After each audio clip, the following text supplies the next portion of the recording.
ओम शांति।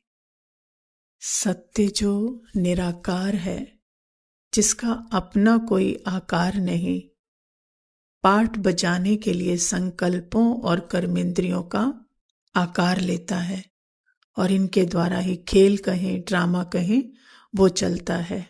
माना स्टिलनेस के अंदर मूवमेंट का खेल चलता है। खेल कोई प्रॉब्लम नहीं है, लेकिन जब खेल की हर एक्टिविटी को, हर भाव भावना को, हर करेक्टर को मैं मेरा लगने लगता है, तो वो देह अहंकार की जो पर्सन आइडेंटिटी क्रिएट हो जाती है। माना सागर समान सत्य जो सदा संपूर्ण है, लेकिन मैं की एक एक लहर अपने को जैसे अलग अस्तित्व समझने लगती है, बस वही अहंकार है। तो इतनी वैरायटी है इस अहंकार की कि अगर लहर समझकर या माइंड बॉडी समझकर इसको समझना चाहा तो समझ नहीं सकते। क्यों? क्योंकि जब अहंकार के अंदर ही घूम रहे होते हैं ना, तो ये पता ही नहीं चलता कि वो अहंकार है। इसलिए बाबा पहले अपनी दृष्टि से दिखाते हैं, जीरो पर लाते हैं, अपना सत्य दिखाते हैं कि तू निरअहंकारी, अब तू ये अहंकार की सारी परतों को देख। तो इसलिए नहीं कि उनके अंदर घुसना है या उनके विस्तार में जाना है, वो बाबा की दृष्टि से, समझ से देख लेना। माना वो बाबा फिर उसको क्या करता है, सोख लेता है।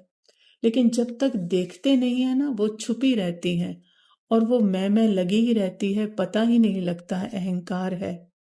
तो वो परतें कौन सी हैं, वो देखते हैं। कितना सिंपल रीति बाबा बताते कि जैसे पहले क्या होता है, पहले ये अहंकार क्या कहता है कि मैं दूसरों से अधिक सफल हूँ, ज्यादा समझदार हूँ, एक्टिव हूँ। फिर ज्ञान मिलता है तो कहता है ज्यादा ज्ञानी योगी हूँ, मेरी समझ ज्यादा जागरूक है, धारणा मूर्त हूँ। तो पहले लौकिक सफलता पर गर्व था, अब ज्ञान योग पर गर्व आ जाता है, मतलब अहंकार आ जाता है। पहले धन पर अहंकार था, अब वो त्याग करने पर अहंकार है। पहले शरीर की सुंदरता का अहंकार था, अब व्यक्तित्व और चरित्र पवित्र बन रहा है, उसका अहंकार है। माना पहले लौकिक दुनिया संसार को प्रभावित करना चाहते थे, अब ज्ञानी योगियों को प्रभावित करने की चाहत है।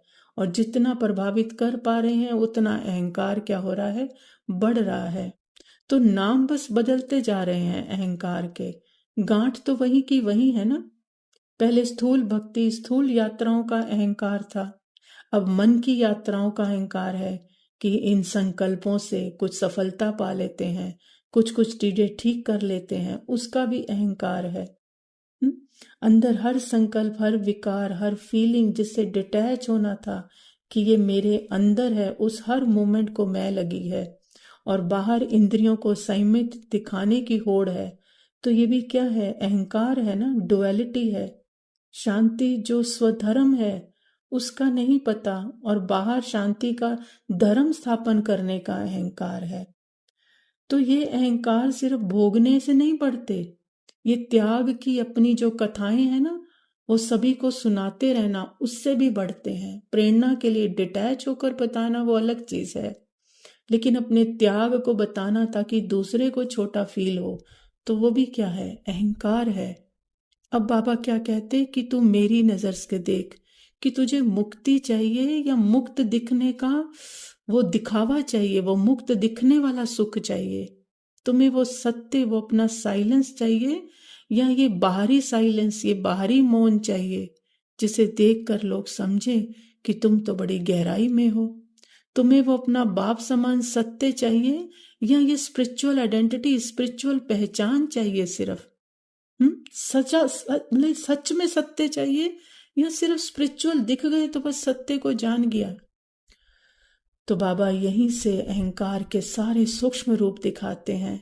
तो इसलिए अपनी दृष्टि से दिखाते हैं क्योंकि सबसे सूक्ष्म अहंकार ही यही है कि अहंकार में फंसा हुआ ये मानने को तैयार ही नहीं होता कि वो अहंकार है। इसलिए बाबा को ये जीरो से दिखाना पड़ता है, नहीं तो उसके ऊपर ही क्या करते हैं, वो आवरण चढ़ाते हैं, कुछ ईश्वरीय सेवा के नाम से, कुछ और तरीके से।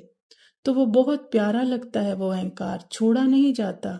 लगता है जैसे मैं भाग्यशाली, और मैं भगवान से लेकर देने के निमित्त हूं। मीन्स अगर सच्चे दिल से सत्य से कर रहे हैं तो कोई प्रॉब्लम नहीं, लेकिन मैं ऊंची और मुझे बाबा दे रहा है, बाकी ले नहीं सकते, बाकी छोटे निम्न है, नीचे हैं मुझसे, ये भावना है तो ये भी तो क्या है, अहंकार है। तो अब बाबा ने कहा ना कि ज्ञान का तो एक टुबका ही काफी है सदगति के लिए, तो इसीलिए कहता निराकार निरअहंकार। तो अगर इस एक शब्द को भी सुन लिया तो ये सारा अहंकार की जो बाबा वैरायटी बताते हैं वो सारी क्या हो जाएगी, मर्ज हो जाएगी इस एक शब्द को समझने से कि तू निराकार, जब तेरा कोई आकार ही नहीं, ना माइंड ना बॉडी ना कोई संकल्प ना कोई कर्मेंद्री, तो अहंकार किस चीज का होगा, अहंकार हो ही नहीं सकता। इसलिए वो अपना सत्य पहले दिखाता है ना। तो ये है ज्ञान का तंत्र जो बाबा आकर देते हैं कि इस तंत्र को जानने से वो अहंकार और अहंकार को करने वाली जो पर्सन आइडेंटिटी मैं कर कर बैठी है वो सारी सत्य में मर्ज हो जाती है। इसको बाबा कहते हैं कि ये निरअहंकारी के ऊपर अहंकार की जो परतें हैं उसको देखा तो माना मर्ज हुआ। तो तू है ही बाप समान निराकारी निरअहंकारी। ओम शांति।